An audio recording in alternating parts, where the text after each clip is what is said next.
All right, with Jim Schwarz officially resigning as the Cleveland Browns defensive coordinator because he was too pissed off because he did not get the head coaching job. I don't know if it was poor communication on the Browns' part or if he's just being butthurt, but he's officially done. So that leaves Todd Monken and the Browns to pivot and take a look at this defensive coordinator position that they have to fill, and it seems they have identified their lead target for the job. We have to get into it. Welcome to Keep the Vision. Make sure you like, comment, subscribe, share the channel, hit that bell notification, and hype the video.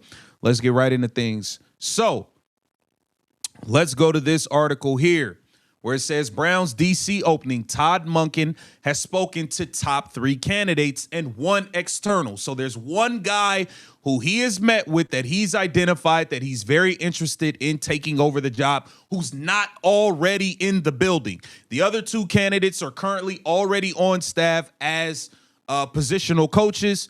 Let's get into it. Here it says, the Cleveland Browns got a huge disappointment this past week when DC Jim Schwarz officially resigned from the coaching staff despite still being under contract. That is a huge bummer. Many hate it. Here it says, as disappointing as it may be, it is now the job of team and newly minted head coach Todd Monken to find his replacement. The issue is the fact that Monken has stated he isn't changing a thing regarding the defensive scheme that Schwarz has installed. On the surface, the strategy that makes the most sense is to hire from within with the coach who is already familiar with Schwartz's defense instead of bringing in an outsider. Here it says, the Browns interviewed safeties coach Ephraim Banda and linebackers coach Jason Tarver for their defensive coordinator job, per sources. Banda coordinated defenses at Miami and Utah State and was a finalist for multiple defensive coordinator jobs this year. Tarver was the Raiders DC from 2012 to 2014. Here it says, fans already know a lot about Tarver and Banda as internal candidates. Then again, the candidates from within just might not be the most qualified. Then what? The Browns did reach out to several coaches for the open position. One outside candidate is Cory Undlin, the Houston Texans defensive pass game coordinator. Now, if you are familiar with that Texans defense, they were hellacious. And let's be honest here. If they didn't have C.J. Stroud out there seeing ghost, who had an absolute choke job, palms was sweaty, knees weak, arms was heavy, was vomit on his sweater already, his mom's spaghetti, he was nervous. If they didn't have C.J. Stroud, they probably are in the Super Bowl with that defense. It's just C.J. Stroud was so awful. The dude was throwing picks left and right. That Texans defense was hellacious, and that is the defense that Cory Undlin was a part of. Here it says, Texans pass game coordinator Cory Undlin becomes a key name to watch. Undlin was with Todd Monken in Jacksonville in 2009 and 2010. Will be interesting to see if the Raiders pursue Schwartz next week. So Undlin could be a prime candidate. He's already worked with Todd Monken before, and I think this is the guy that is going to get the job because Todd Monken has shown he's hiring people that he trusts, that he's worked with before. And I believe these 2 internal candidates, yes, they may know the Jim Schwartz system, but they might not be the most qualified as it's stated. And I think they may have gotten some interviews just out of respect of, hey, we are looking from within, but ultimately we're hiring from outside the building. And that's just what it comes down to. So Cory Undlin looks to be a prime candidate to take over this Browns defensive coordinator position. Let's go over to Ken Carman as they talked about the fact that Jim Schwartz leaving. It is a hit, but it doesn't mean everything. It doesn't take away from the things he's done, but it also does not mean that this defense can't be good going forward. Let's take a listen. It's coming up a little bit. And I forget, damn it. But John Bon Jovi introduced the Patriots, and they were playing Aerosmith. Could be what song? Did you see? They also did the one part because I didn't see that, the John Bon Jovi thing, and I have no idea. And saying this is the reason why we don't need this guy anymore. Over the course of Myles Garrett, of course I do. Yeah, they're gonna have a defense next year. They're gonna have 11 guys on the field, and any defense with Myles Garrett's gonna be a threat, but I saw a lot of people just posting the playoff game, and saying, overrated. And I'm like, well, we weren't really saying that during the last few years. We were like, look how dominant the Browns defense is.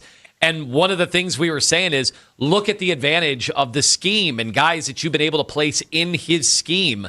And so, yeah, they're going to continue the scheme, but, how many offenses have we seen where you try to replicate, something, but if you don't have the right people and or people coaching it, well, wouldn't you say, it can be a big hit. See, that part I don't necessarily agree with, because I would say probably, I think that went around, but...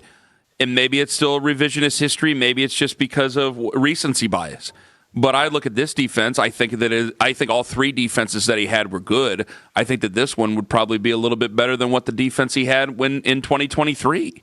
Because I think that this defense had to be sharper to keep them in any sort of games that they were in, because of how terrible, just how out loud, hilariously bad their offense was this year. So I'm not saying this.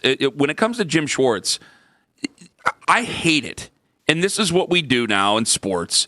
I hate it when I take one thing, and I'm sure I've been guilty of it myself, taking one thing over a sterling period of time and saying, this is the reason why we don't need this guy anymore. Over the course of time and over 3 years, I think it goes without saying his defense has been fantastic. I don't need to say a bunch of nasty things about the guy to make me feel better. It is which is what people were doing, and over I the think last that's days. totally wrong. And that's why I got so.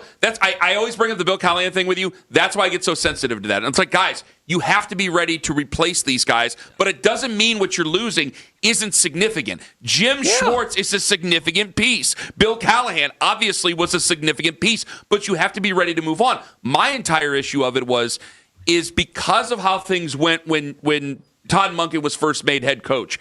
You couldn't have him back in. That's why I read the Mary Kay report over the weekend about, contrary to... That they had meetings. That Todd Monken tried to talk him into staying.